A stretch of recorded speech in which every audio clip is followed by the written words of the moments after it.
Welcome to Impact Effect Podcast. As always, we've got an amazing guest that's going to join us, Brad Meshell. And let me just tell you one thing about Brad.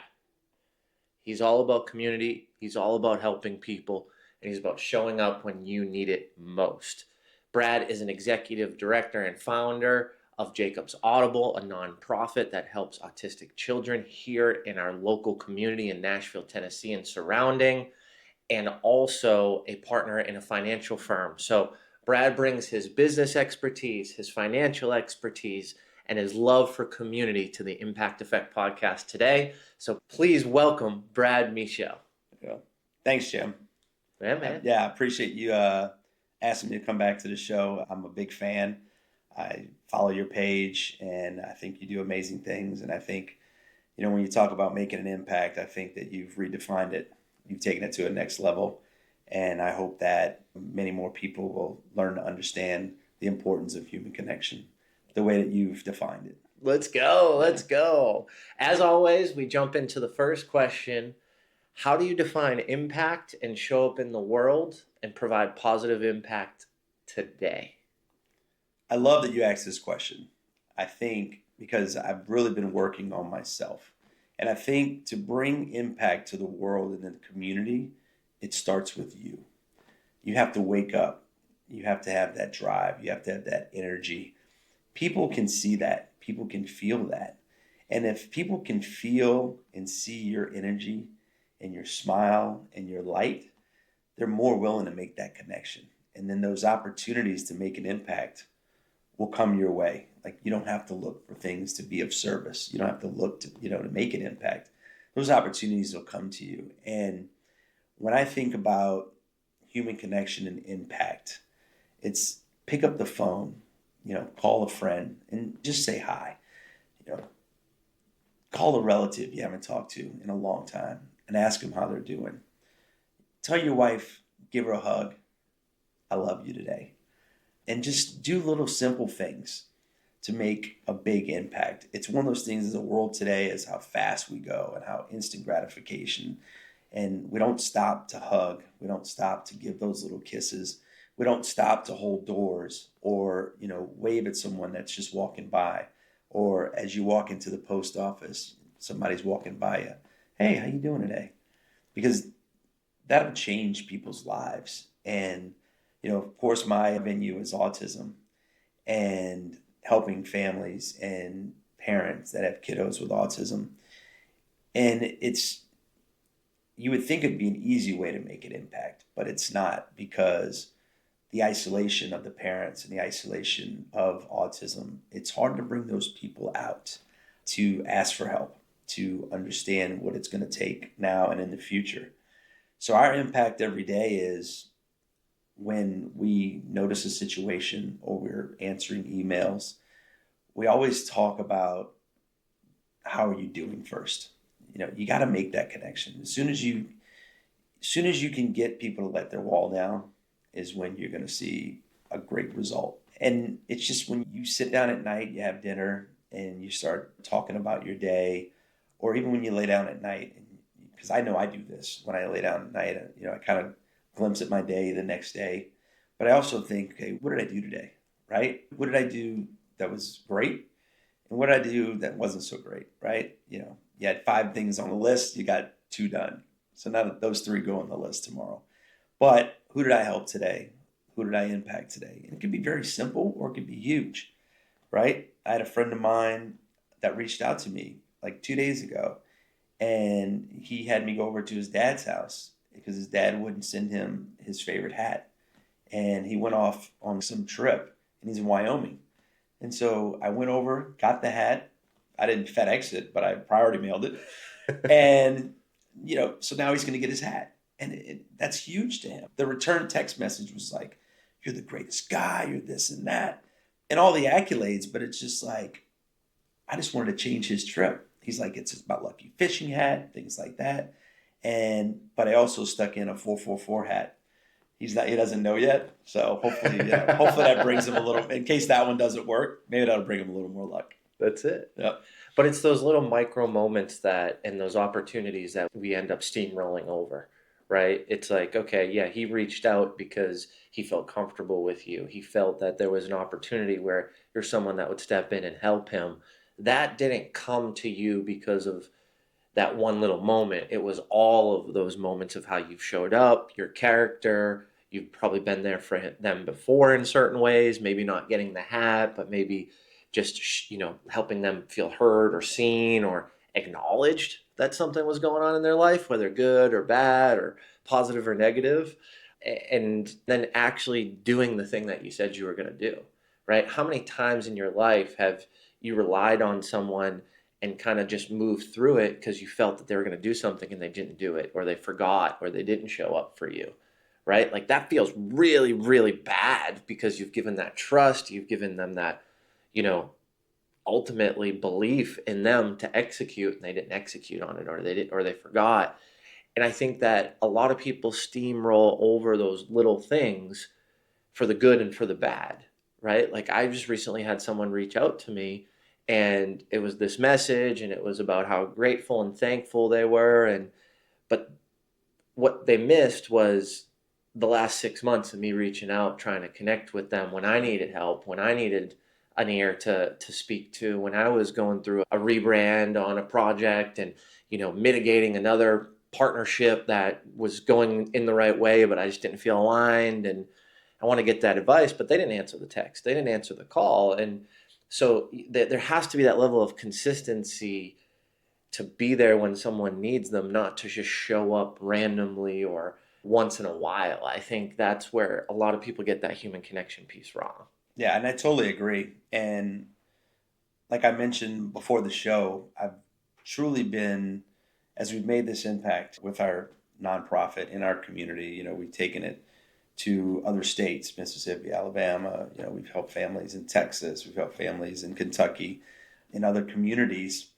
But even through all those moments of a big impact, I've still continued to work on myself. And to go to your point, I have to control and understand, what I can control and what I can't.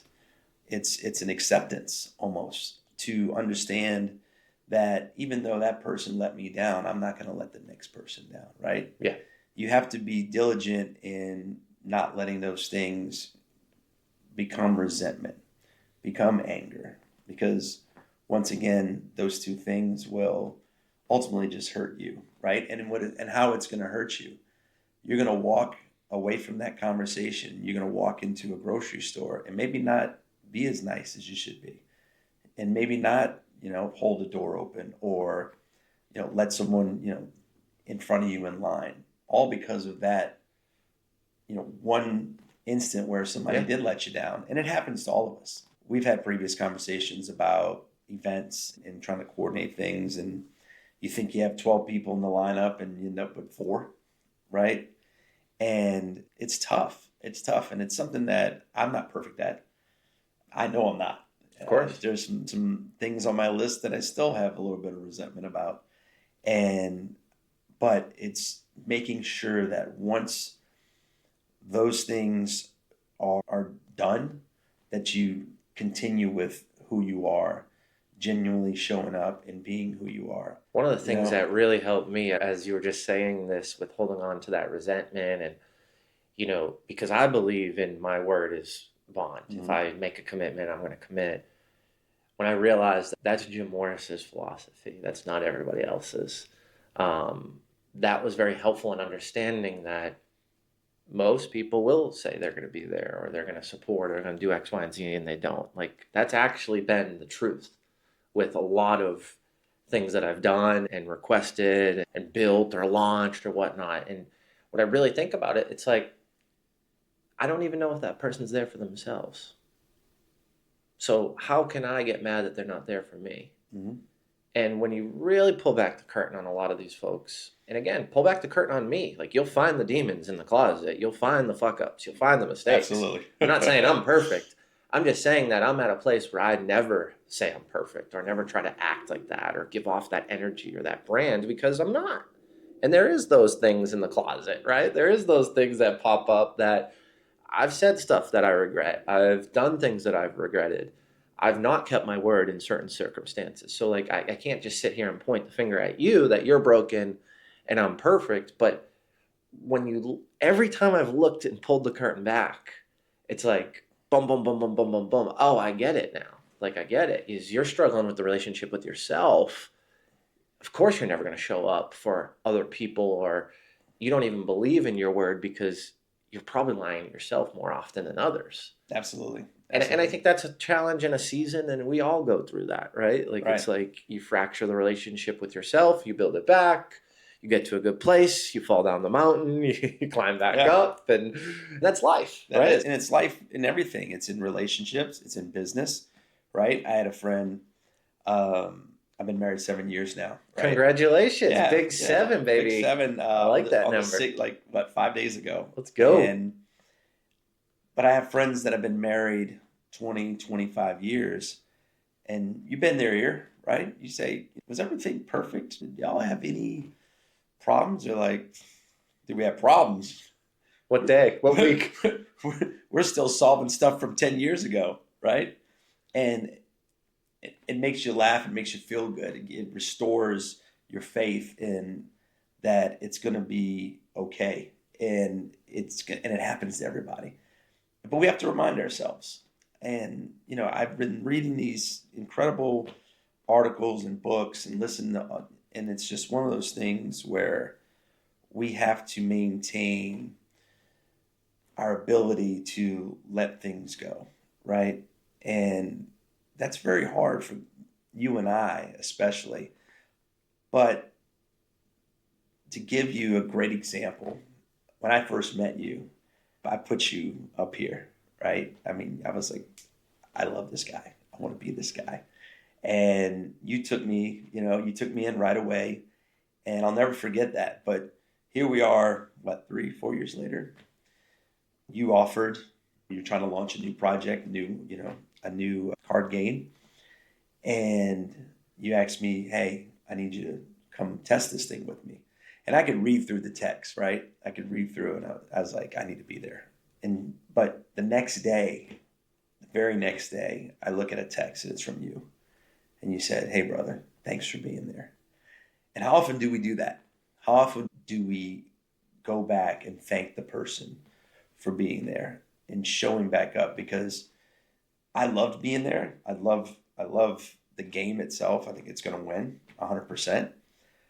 But the smile it brought to my face, and I find myself often doing that. I share things with my wife Jamie about when people respond in that greater way, because it's far and few between, right? Totally. And I just want to make that impact on other people. And you kind of taught me that.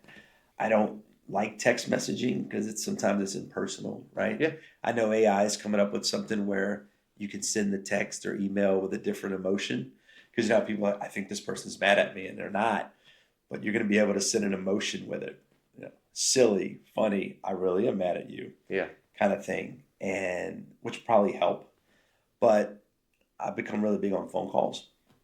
I think leaving voicemails, I think you actually taught me that in some of our training, voice messages. Yep. So people can hear your voice, understand, and it helps them determine whether it's a text this way or text that way. And I think that really helps. But the overall, I totally agree on, it's usually a problem that someone has with themselves. And that's why when I wake up in the morning, I definitely check in, right? I do a check in. And if I'm not good, then I make sure that I don't try to impact somebody if I'm not good. Yeah. Yeah. There's positive and negative impact to everything we do. If I take this out into the world today, just today, it's not going to work. And I'm not going to do that. So I'll kind of, wind my way through the day until I can get myself in a better place, because no one else deserves that from me. True. But to go back to your other point about being perfect, I mean, I'm way on the other side of that scale. But I've come to a point in my life where if you just tell the truth, if you display the truth, which is hard for a lot of people. We live in an Instagram world, live in a Facebook world where things seem perfect. People seem happy all the time. But it's not until you really know that person and really have a connection with them to where you can pull back their curtain and see exactly who they are. Because in the events that I've had in the past, I mean, you've been on the brink, I think, of canceling some events. I had to cancel a big, huge event this year that really would have benefited our nonprofit. And it was because I had a team together. And then as the days went on, as things got closer to the event, the less and less people were picking up the phone. And it upset me. It did. But I can't even remember who bailed because I'm not going to let it. Yeah, it doesn't matter at that point. Yeah. And the other thing that I'm learning, and this is big for me, is being tolerant. And when it's time to be intolerant, right? Because we can't change people. But it's our job to be tolerant of other people because we know that's the way they are. We understand that that's how they're going to present themselves. That's how they're going to show up. And we have to be tolerant of it. I think that's very important because if you're tolerant of it, you don't have to 100% accept it. Accepting and being tolerant are two different things, but it keeps you in a good place. It keeps you in a positive place. But there's times when you do have to be intolerant, right? There's times when you're like, you know what? I got to bring the hammer to you right here. And we've both been there with certain people, certain things that you have to really, I'm not going to accept this one, or I got to let you have it. And I think that's okay it's too. It's just not right. Yeah, There's and that's okay too. where it's just someone does something and it's just so absurdly incorrect of what the right thing to do, and you got to let someone know. And I think in those times, it's like you're letting that person know not to get the reaction, not to fix the thing, hopefully that they are aware, right? There's so many times where I'm like, hey man, like that was a really terrible experience the last time we hung out. And I'm not saying that because I think you're an asshole. I'm not saying that because you're a jerk, but and I'll tell you a true story. I went out to dinner with someone. It was right after we had Ellie. So I'm a new dad. I don't know what I'm doing. I'm not really going out, but it was a friend. And I was like, yeah, we haven't met. We haven't seen each other in a while. Like, let's do it. And 20 minutes on my drive there, he's like, oh, by the way, this other person's going to join me. And I'm like, okay, I don't really want to meet with someone else. Right. I'm not really taking meetings right now, right? So I have no interest to sit down with someone that and quite honestly, where's the intimacy in our conversation? Because you're a friend and this wasn't to sell you anything. I'm not buying anything from you. There's no business transaction. It's how's life? What are you working on? What are you up to? Love, business, friendship, whatever. And we never got to have a conversation the whole time. It was like we were entertaining this new person at the dinner. It was a fucking waste of my time. And I had to approach the person and say hey, that sucked. I would, and I'm not doing it because I'm mad. I'm just saying if you go around and do that to everybody, I think multiple people will have the same opinion of me and most won't tell you. So I want to tell you the truth, not to be a jerk. Our friendship's at the point where it's okay. If this was my first interaction, I'd probably never hang out with you again, or I wouldn't reschedule, or I wouldn't I'd just move on. But that's not the level. So I'm doing it not to be a jerk or say you're an asshole. I'm doing it so you're aware of the action. And he was completely unaware. It's oh, I just thought it was cool. She's in the event world. You throw big conferences, and I think you can maybe work with her to help her on her personal development, right? In his mind, this was a fucking great experience. In my mind, I said, dude, I didn't want to go out to dinner to find a new client. I don't want to work with her. I don't want to work with anybody right now, dude. Yeah. I'm barely getting out of the house, man. I just want to eat some good pasta and hang out with a buddy. Yeah, and you're after hours right now. Yeah. So it's those perceptions are almost you got to have the conversation sometimes, right? Because you're actually hurting someone by not telling them how you've made them feel. And I've shied away from those conversations. I've shied away from addressing it and then talk shit before about someone I've collaborated on an event with was just a really bad experience. And I never addressed it. But then I found myself like when someone was like, "Oh, this person spoke at your event," I'm like talking shit about them, like, "Don't Yeah. hire them. This was my experience." And it's like, that's not what I want to do either. So you got to find that happy medium, I think, of where is the positive impact in that situation. Yeah. It's probably going to the person and being like, yo, I do a ton of events. I've worked with over 60 professional speakers making 75K down to free. And like, you're the worst experience to work on an event with. I want you to be better. I want you to get more gigs. I want you to get repeat gigs. That's not going to happen if you treat people the way that this thing worked out. Yeah. And again, it's not me being like, fuck you. It's just, I think that's for the greater good. It's tough because people don't perceive it that way.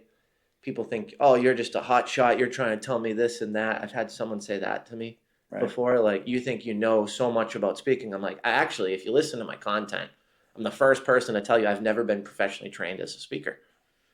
I've never paid for a course in speaking. I've never showed up. Like, I've never been trained on it. I've gone to a mastermind for free that I was invited to.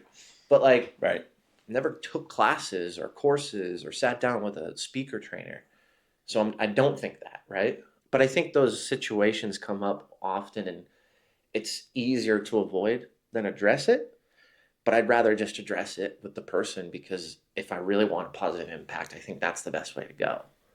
Yeah, and I think you're spot on that. And that's something that I've made a mistake in the past in just talking the shit part. But as I've matured a little bit and got to know the entrepreneurial business more and more, I think you deal with it a lot more than if you were in a corporate job or things like that. But that, it can happen there. The water cooler talk and things like that, instead of just coming right to me and saying, hey, this is what, Totally. This is what I think about you. Totally. But I've had to do that recently with a few people who thought that I owed them something. And I'll give you an example. I had a person that was trying to recruit me to be a part of his financial team. Okay. And I entertained him. We went and had lunch once, a few conversations. We actually went to a par 3 course, hit some balls and things like that. But in the end, he said some things, made some promises. I dug into it. That's not how it was going to work. So I kind of just shied away from it. And when our event came up, our big event, the walk this year, so I sent the link out to everyone, right? Just blasted it out. It's like a blast email. Just send out the link. Hey, this is what's coming up. Here are the details. If you'd like to support, here's the link. Put it all in one just text message and then kind of personalize it if I could, if I knew you that well, if I didn't. And so he texted me back and he said, I want to say this in the nicest way possible. So you know how that starts, right? Oh, with the most respect. So I already know what's coming. So I continue to read and it says, I don't understand how you can ask me for support or a donation after all the time and energy I poured into you to help you go forward with your career and your aspirations. And I go, what? Like, who are you? And I didn't respond right away. And I have this 24-hour rule. I do it with my wife. I do it with important people, important. I have a 24-hour rule where I have to sit on something for 24 hours because, like yourself, I've gotten into a lot of trouble just snapping around. I'm kind of snarky already. But when it gets to a certain point, yeah, you don't want to say something. Yeah, because I can come up with some stuff. So I waited. I said, you know what? I'm gonna respond to him in a way where I want to let him know how he made me feel, but also the same thing you said. I said, this is the way you made me feel, okay? And also, if this is the way you're going to treat, because he's trying to build a team, he's trying to build, his business. And I said, this is how you're going to treat potential team members or your, current team members, you're not going to have a lot of success. I said, you just don't talk to people the way you talk to me with a text message, 1, 2, you don't tell people what you're going to do or what you've done for them because at that point, you haven't done anything for me. We played golf together, par 3 course, 9 holes, right? So where'd you pour into me? I already have a career. I already have things going on. But those are the types of things where I went straight to him and said, this is how I feel. This is what I think. And then also from my experience, and just like you, we've lived 10 lifetimes in this short period of time. Some good, some bad, right? But I felt that the way to make an impact was to respond. Because I think a lot of people would just been, oh, don't worry about it. And I've done that in a few cases here and there. And I think that is a way to make an impact, because there's people that have come back at me and said some things that they didn't like the way I did them. And I sat on it and I said, they were right. They were absolutely right. It's funny you say that, because some of the biggest blind spots that have been addressed in my personal development, my business career, have been someone coming to me and identifying how I made them feel. And in some cases, I sugarcoated it and didn't think it was that big of a deal. In other cases, I was like, oh my gosh, I never even would have known. Mm-hmm. So like, wow, if I'm completely missing this and you feel terrible, that was not my intention. Thank you. Thank you for bringing that, because now I can see that perspective. And I always go back to, like, I went to a men's retreat, Meriwether Academy, really great, cool experience and membership and collective here in Dixon, Tennessee, on a big farm. And they were talking about, like, you can draw the line in the sand today and then get new information and erase it tomorrow. And that just reminded me again of that situation where, like, I said this and I thought it was okay, but now I have more information. You've come to me and said, hey, this made me feel like this, or this made me feel terrible, and then I realized, wow, one, that's real, right? Whether their emotions are right or wrong, it's still real. Yeah. Right? Whether I'm right or you're wrong, or you're right and I'm wrong, that's still a real thing. They just approached me and told the truth. I applaud that. Whether I agree or disagree, it takes courage to do that. And in most cases, I'm like, wow, that was messed up. I didn't even see it that way. I can definitely see how it came across. The words I used I didn't have that intention, but, like, wow, hearing it 4 hours later or the next day, I'm like, that really sounds terrible. Yeah. And text messages are awful because of the emotion. And I was awful with text messages. I had to use emojis because everybody thought I was an asshole. And I'm like, this is how we talk to each other in Boston. Yeah. Like, there's no emotion behind it. That's what's up with this project? It was due at 4. It's 3. I haven't heard anything. That's so great. In Boston, people are like, hey, it's backed up, or this. Like, there's no thought of, like, you're being a jerk. Where a lot of relationships in Alabama and Nashville, or Tennessee in general, people call me, what's wrong, dude? Why are you talking to me like this? I'm like, there's a fact here. It's due at 4. It's 3. I haven't heard anything. You good? You need my help? I'm actually texting you to be like, we got an hour. Right. Do you need me to jump in? So it's like smiley face after. And it just changes the mood. And I had to learn that the hard way, man. And I had to do it. But I had to get that feedback. Someone had to be like, dude, you're a fucking dick in text messages. Yeah. And I'm like, what? And the change I had to make was in my personal relationship, even with my wife, because I would say things to her and she would always say this. It's not what you said, it's how you say it. Mm-hmm. It's your tones, the way she calls me corporate Brad. Give me that corporate Brad. But I had a recent person that was close to me, has a higher up that's from New York. And he doesn't understand, because he's from Tennessee, he doesn't understand the emails that he gets or the instant messages that he gets from the higher ups. That's just the way they talk. I tell him that. I'm like, listen, he's a New York guy. He's a company man. He doesn't care about your feelings. He doesn't care about anything that you feel. He wants to get the job done and get out. You can't emotionalize it. You can't, because I've been around New York people, I've been around Boston people. It's a whole other universe. Yeah. Just like being from New Orleans, and it's another world. But some people who've been in Tennessee never left Tennessee. Everybody's so nice and pleasant and making sure that things come across very, softly. That doesn't always happen. And that's with, like I said, my personal relationship, my wife, that's something that I had to work on. And you do. It's just one of those things. Once again, I'm I'm the problem, right? Not in a harsh way, but I'm the only one that can change me. I'm the only one that can control the way I present myself to my wife. I could never tell her, well, hey, you have to accept that tone. Yeah. Because that's not going to go well at all, right? And you're the problem, but you're the solution. you're the solution, That's right? the best part about it. That is the best but part. It takes that dialogue. It Yeah. takes that relationship to say, this is what it made me feel like. And it's bold and it's courageous. And I applaud those people because it helped me get better. And that's why I do it to others, because my goal is to actually help you get better. It's not to just be a jerk. It's not to throw, gas on the fire. And it's to open up a conversation, right? Yeah. Some of those conversations turn into great friendships. Some of them, there's an ego on the other end, and it's a F you, and who do you think you are? And that's okay too. Yeah. Because I don't want to align with that ego anyway. Yeah, I don't want to be around that anyway. If you're in a job, you're kind of stuck. But friendships, people that you surround yourself with, community.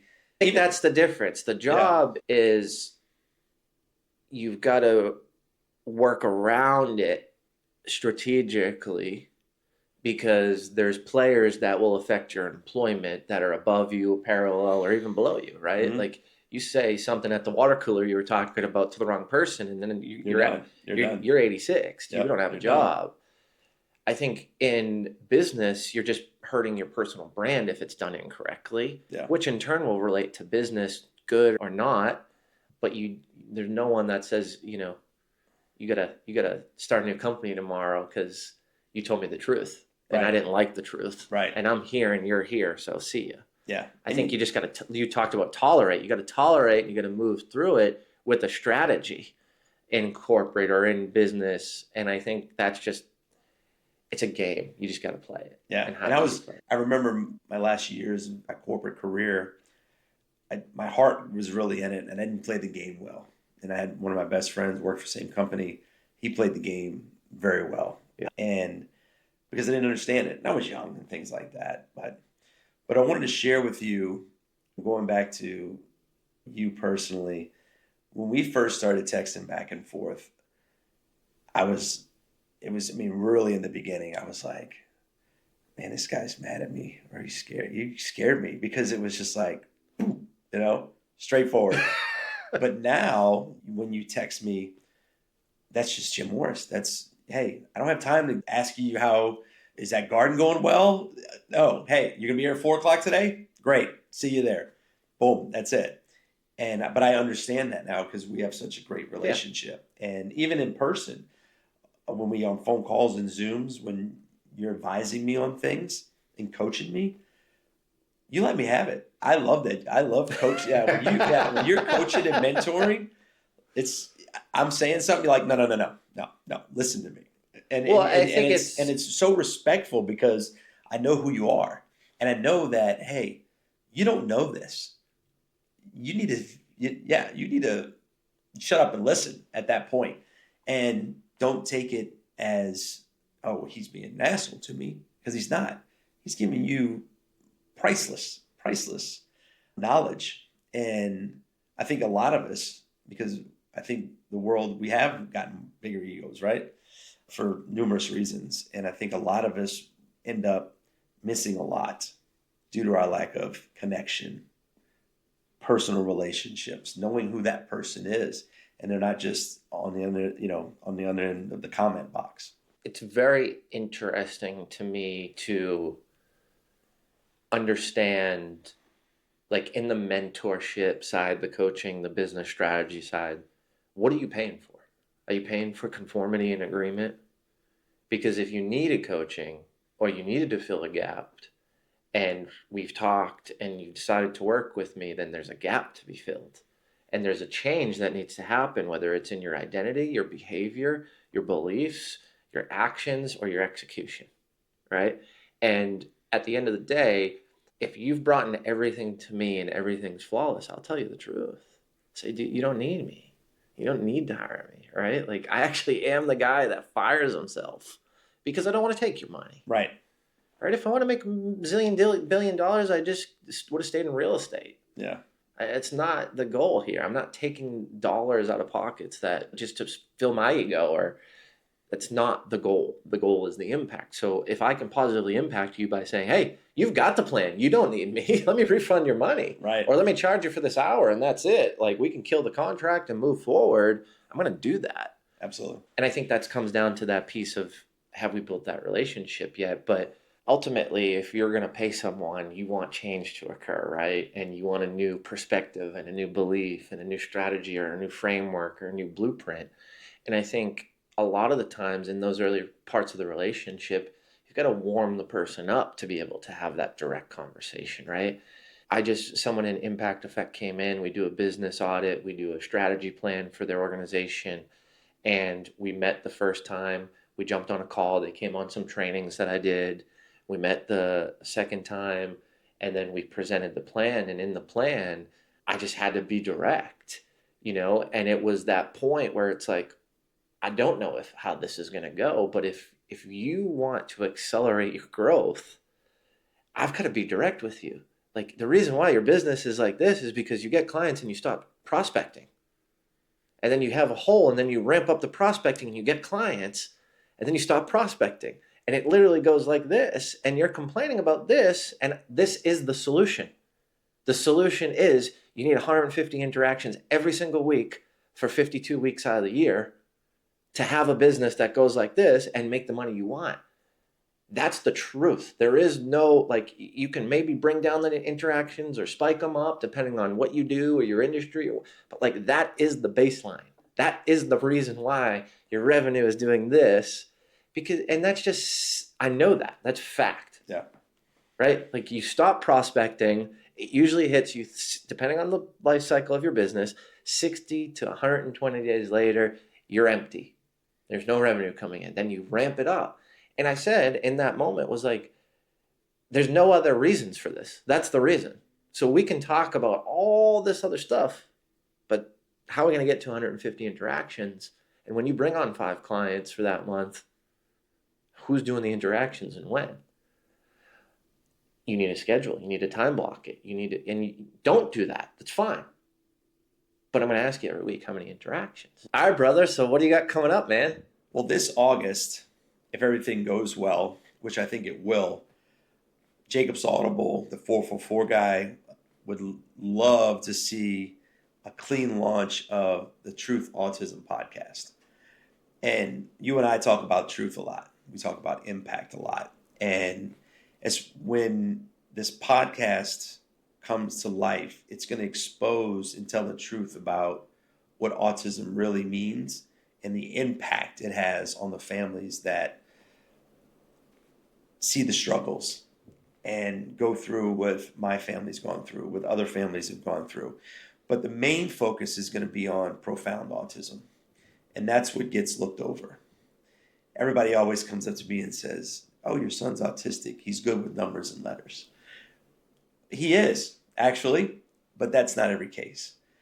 And we want to educate and make others aware that's not the case. There's very severely autistic kiddos out there. Kiddos that self-harm.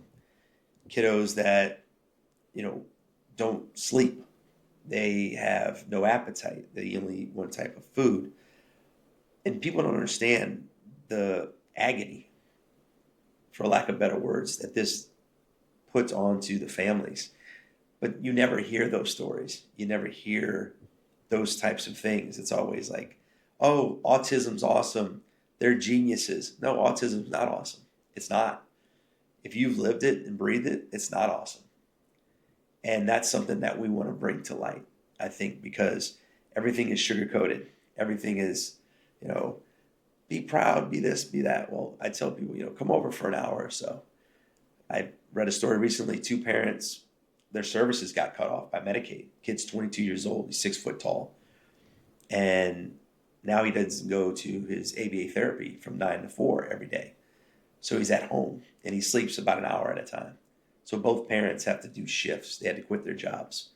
I mean, these are the stories that I got thousands of them. But those are the types of parents that I want to bring on to the podcast. And I want them to share with the world what it's like to raise and be a part of the autism community, but not just the autistic community, the profound, the severely autistic, because they don't want to put that on TV. They don't want to talk about that thing because that's the ugly side. So that's something that I'm really excited about, because I think that's going to bring and empower our mission. And we're going to go through a little rebrand with Jacob's Audible. We're going to go a little bit deeper into helping parents with severely autistic kids. And one of the main things that I've seen recently and that is close to my heart is these kiddos get up in the middle of the night and run out the house. You see a lot more missing autistic kids just getting up in the middle of the night and going out. Like myself, my house is like Fort Knox.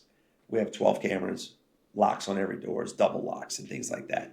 But I don't know if other families either think that way, can afford those things, or even know where to start.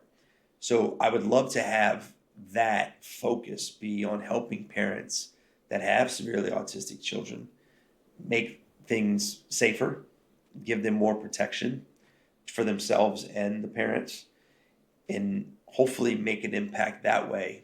Because every time you see on the news that an autistic kiddo leaves the house in the middle of the night, or elopes because someone left the door open, like we have these chimes every time an exterior door open, ding ding ding ding ding, you can have TV all the way up and you hear it.